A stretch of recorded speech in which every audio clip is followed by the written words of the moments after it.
दोस्तों खेसारी लाल एक नया इतिहास रचने वाले हैं, नया रिकॉर्ड बनाने वाले हैं।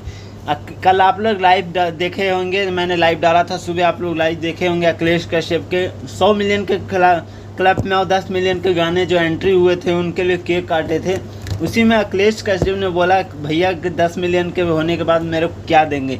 तो अखिलेश कश्यप के जवाब में खेसारी लाल जवाब दिए कि फॉर्च्यूनर आपको हम गिफ्ट करने वाले हैं। 10-15 दिन के लिए बोल रहे थे, लेकिन उन्होंने फिर रिटर्न बोला कि 2-4 दिन में हम देंगे। और देखते हैं, एक नया रिकॉर्ड होने वाला है।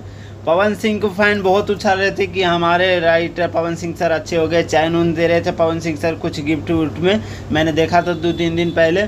और देखिए अब खेसारी लाल यादव नया रिकॉर्ड बनाने वाले हैं। फॉर्च्यूनर मतलब समझ सकते हैं आप लोग, फॉर्च्यूनर देने वाले हैं, मतलब तबाही मचाने वाले हैं, जलने वाला है लोगों को। ज़्यादा कुछ नहीं बोलूँगा, जो बहुत एटीट्यूड दिखा रहे थे उनकी तो जलने वाले, से ज़्यादा कुछ नहीं बोलता हूँ। Bye, love you.